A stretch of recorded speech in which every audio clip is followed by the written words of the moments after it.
siyasi mübarizə tarixinizin ən çətin dönəmini nə vaxt dəyərləndirirsiniz? Hansı dönəmi dəyərləndirirsiniz, ən çətin dönəmi? Məni Güney Azərbaycan milli hərəkatını bilənlər və izləyənlər bilirlər. Yəni birdən-birə ildırım şaxıb çöhrəqanlı yaranmadı ki, 1995-96-larda. Ondan qabaq mənim çoxlu fəaliyyətlərim var. Məsələn, nümunəsi mən Təbrizdə, bəli, 64 bizim tariximiz, 36, bu da 40 il öncə mən Təbriz Universitetində girdim, ədəbiyyat oxudum. Ondan sonra, lisansdan sonra mənim olub dilçilik, yəni filoloji oxumuşam lisansdan sonra. Orada mən gördüm ki, o fakültədə İngiliscə, Rusca, Ərəbcə, Farsca və başqa bir-iki ayrı dildə də lisansı var. Dedim ki, qrup müdürümüzə, axı bizim Dirdiniyəbə yoxdur. Dedi ki, qoymurlar, yoxdur. Dedim, bir çalışaq da, mən saldım çıxdım, gördüm ki, həm qrup, həm fakültə, həm universitet. Bunlarda olan, o başda oturanlar biraz şəhriyarçıdırlar. Azərbaycanlıdırlar, Türkdülər və biraz şəhriyarçıdırlar. Bir namə yazdıq. Bu çəhdi bir il təqribən qrup, 40 il bundan öncə, qrup və fakültə və universitet. Doktor Nurəddin Məqsudi qrup, Doktor Rıza İranduz fakültə, Doktor Seyfulu universitet rəisləridir. Bunlar hamısı qəbullədi, imzaladı. Yolladılar bunu vizarətə, mənə bir telefon, mən ona Tehranda dilçilik oxuyuram. Mənə bir zəh gəldi fakültə rəisindən, Çehrəqani, hazır ol, izin gəldi, gəl Türkçə klasımızı aç. Amma nə qədər? Həftədə 2 saat. Həftədə 2 saat, onu da təmayüllü. Yəni, bir 20-dən çox öğrenci istəsə, o klas açıla bilər həftədə 2 saat. Dedim, tamam, mən həftədə 2 saat gəlirəm, cümə axşamı, cümədə dönürəm Tehrana. Və bizim o klas nə qədər oldu? O klas bir idi, 100'ə çıxdı. Bütün İranda olan üniversitələrin hamısında Azərbaycanlılar o klası açdılar. Çünki izin vizarətdən gəlmişdi. Yəni, baxanlıqdan, nazirlikdən gəlmişdi bu izin ki, bəli, bu 2 saat ola bilər. Bilirsiniz, onun dalısı nə oldu? Dərgilər çıxdı. 1 dərgi, 2 dərgi, getdi. 30-40 dərgini açdı. Öğrenci hərəkatı yarandı. İstərəm o deyəm ki, yəni təhт 95-də ondan qabaq belə fəaliyyətlər var. Belə deyim ki, mən içəridə özümü məğlub hiss eləmirdim. Çünki Allah'ın lütfu da şamil oldu bizə. Bu inanılmazdı. Baxınız, bizim millət ilə toplantılarımız, cələsələrimiz 400'ə çıxdı. Bunların sən təhbirini Təbrizdə istəyəsən qurasan, adaylığa aday olmayasan, namzəd olmayasan, parlament seçkilərində çalışmayasan, istəyəsən cələsələrin birini qurasan, adamı tutub öldürərlər. Tutarlar, işkəncə elərlər, zindan elərlər. Sən olan burada nə Azərbaycan məsələsi, nə dilimiz, nə Azərbaycan ekonomisi, nə Azərbaycan iqtisadı, nə Azərbaycan mədənləri qaynaqları. Sən nə Azərbaycanın danışsa ulan, sən bölücüsən, sən İranı parçalayansan, qoyma, adamı məhv elərlər. Amma çün sən aday olmuşsan, namzədsən və millət ilə görüşürsən, birdən məsələn nəzir görüşdük. Üçün fəqət sizə deyəcəyim. Təbriz Universitetində 12.000 nəfər toplanmışdı. Orada mən danışırdım. Mənə sual verirdilər, cavab verirdim. Sərdəri Xosrowşəhr İlxıçı, Təbrizin böyük qəsəbələridir, Təbrizə yapışan, onlarda 30.000 insan toplanmışdı, 3 dənə böyük qəsəbədən. Təbrizdə 40 metr bölgəsində, Münəccimdən üstə nə qədər? Bax, xiyabanlar, küçələr, duvarlar, damlar dolmuşdu. Məscidlər, Hüseyniyyə dolmuşdu. 50.000 insan Təbrizdə 95-lərdə, bəli, 50.000 insan. Və mən nə danışıram? Elə bu sözləri yumuşaq danışıram, amma Azərbaycana olan haqsızlıqlara açıqlayıram. Və deyirəm, millətimin qulluğunda olacağım. Millət sənin qurbanlığına, millət sənin, nə deyərlər, ayağımın altının toprağıyam. sənin xidmətində olacağıq, birlikdə olacağıq, əl-ələ verəcəyik, işləyəcəyik, Azərbaycanı abad edəcəyik, talanmış haqlarımızı qaytaracağıq. Belə bir şey gedirdi. İnanın ki, nə oldu? 470 min mən birinci mərhələdə 2 ay təbliğatdan sonra 470 min oyum oldu. Və yendirdilər neçəyə? Dedilər, bu adam təhlükədir.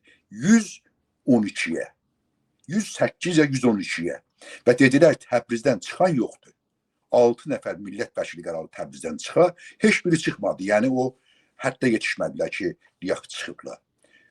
Allahın lütfüne bax. Ne oldu? 2 ay daha bizə möhlət verdilər. 2 ay daha möhlət. Mən bəzi günlər 8 cələsə var mıdır millətlə? Evlərdə, Hüseyniyələrdə, məscidlərdə, institutlarda, üniversitelərdə, fakültələrdə, xiyabanlarda oldu bu 4 ay. 4 ayda 400 toplantımız oldu. Və yarım milyon Təbrizli ilə, Təbriz əcib bir şəhərdir. Təbrizin nüfusu 3 milyondur. 300 min nəfər Təbrizlidir. Yəni, atasının, babasının Təbriz doğumlu olduğunu ancaq 300 min nəfər sabit edə bilir. Qalanı nə mənədir? Azərbaycanın hər yerindən Təbrizdə var. Mən şah zamanında əskər müəllim olmuşdum. 40 evli bir Qaradağın kətlərində. Gəldilər 6 ev dedilər, Çehrəqanı varıq ha, səninlə, səni tanırıq biz. O, dağın başında olan 40 evli kətdən Qaradağdan gəlmişlər, Təbrizdə yaşayırdılar. Yəni, mənzurum budur ki, Təbriz Azərbaycanın usarəsidir. Təbriz Azərbaycanın xülasəsidir. Təbriz Azərbaycanın özətidir, özüdür. Təbrizdə bir şey olan, Təbriz Azərbaycanın qəlbidir, ürəyidir. Orada bir şey olanda sanki bədəndən qanı yığır, pompalır bədənin hər yerinə. Və Təbrizdə bir hadisə olanda onu pompalır Güney Azərbaycanın hər yerinə. Devrim yarandı. Bu üstü başı topraklı, bu üstü başı toz tutmuş, bu yalqız, müəllim, Çehrəqani devrim yarattı millətinlə birlikdə. İnqilab yarattı. Ona görə indi də elə bir şey yoxdur. Pezeşkiyan 104 min rəy ilə çıxmışdı. Ən çox rəy səs almışdı. 104 min idi. Çöhrəqanlıya 673 min bunu kitap Hələ yazıb. o tarixdə, hələ o tarixdə. O tarixdə, bəli. Bəli. Urmiyyəli Təbrizin valisi var idi. O dedi, bu işi görməməliydik. Görməməliydik deyib, mən dedim bu adamı, qoyun geçsin. Qoyun geçsin parlamana. Bunu tutuqlamayın. Nə o tarixə qədər o səs var idi, nə ondan sonra. Və mən bu durumu gördüm.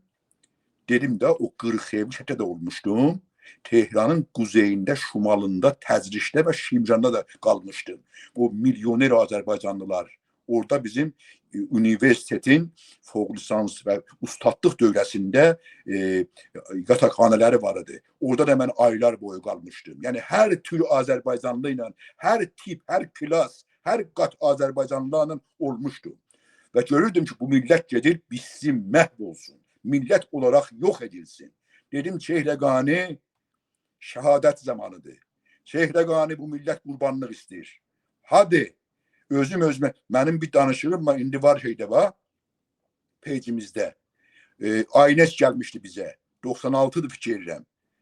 Gecə ilə gəldi bizim evə, məndən müsahibə elədi. Görün, mən nələr demişəm orada. Yəni, baxsaz o başda təqribən bir 15 posta, o gənciliyimdir mənim də, təqribən 30 ildən qabaqdı, 28-29 ildən qabaqdı. Görün, nələr danışıram. Deyirəm ki, bunlar and içib bizi məhv eləməyə. Biz də and içmişik ki, candır, vardır, yoxdur, ailədir, qurban verməyə ta biz özümüz qurban verməsək, millətimiz qurban kəsiləcək. Biz dirənməsək, mücadilə, mübarizə aparmasaq, biz can və qan verməyə hazır olmasaq, millətimizi bunlar məhv edəcəklər. Biz, dedim, özüm və evlatlarım can və qan verməyə hazırıq. 29 il öncə Aynes kəndi Bakıda bunu yaydı.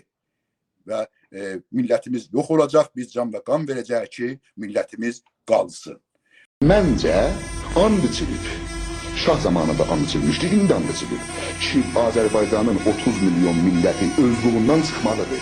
Yəni öz dilindən, öz musiqisindən, öz sazından, öz bayatılarından, öz kültüründən, öz varlığından, öz geçmişindən kökələməlidir. Və bu paslaşmalıdır.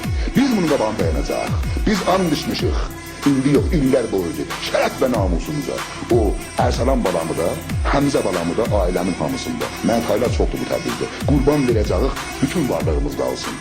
Yəni biz yanmasaq, millətimizin varlığı yanacaq. Biz yanacaq ki, millətimizin varlığı yanmasın. Və bunlar çox kiçikdilər. Bu istemarçılar ki bizi uda bilərlər, bizi yiyə bilərlər. Biz qalmış olan boğazında. Ya bizi salmalıdırlar eşiyə, yəni boğazlarından çıxartmalıdırlar, bizim haqlarımızı verməlidirlər, ya verməsələr boğularlar. Biz bu 30 milyon insanın haqlarını qoyacaq. Biz bu 30 milyon insanın haqlarını bəşər haqları konvansiyonu çərçivəsində istirik. Şərəfli millətlər öz bayrağının altında yaşar. Şərəfsiz millətlər ölkə bayrağının altında sığınar. Həm mücadiləni sürdürdüm mən, həm içəridə. Bilirsiniz, tutuqladılar. 8 il Tehran zindanları, ev həbsi, işgəncələr, ölüm oruçları, travmalar, beyin anfaktı, hər şey oldu. Amma mən niyə? Nə məni dayandırırdı, mənə müqavimət verirdi? Nə üçün mən dayana bilirdim bunlara? Görürdüm ki, Güney Azərbaycanın hər yerindən məni görməyə gəlirlər.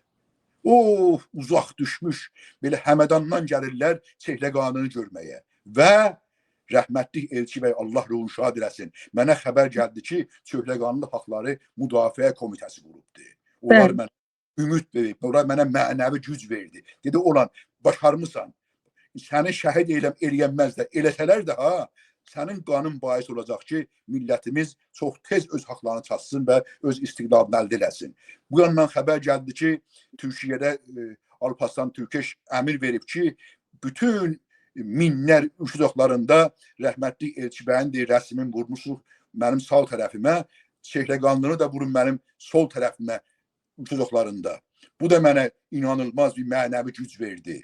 Gəlmişik indi Avropaya, mən Avropa Parlamentində, Avropa Şurasında istəyəm danışam, özümü istəyim bir paragraf mərif edəyəm. Mənə rəis dedi ki, özünü tanıtdırma. Biz səni tanırıq çağırmışıq buraya. Yəni, nə Güney Azərbaycan, nə İranın hər yeri, nə Quzey Azərbaycan, nə Türkiyə, nə Avropası. Mən burada Amerikadayam, Türkiyə və Azərbaycan qalmağa icazə vermədi. Mən nəzir gəldim buraya. Məni burada CSIS, Washington'da Amerikan Stratejik Araştırmalar Mərkəzi məni dəvət elədi konferansa. Və Washington'da olan John Hopkins Universiteti məni dəvət elədi konferansa və burada seminara. Gəldim və çünki dönüş yerim yox idi, nə Azərbaycan və nə Türkiyə, qaldım burada.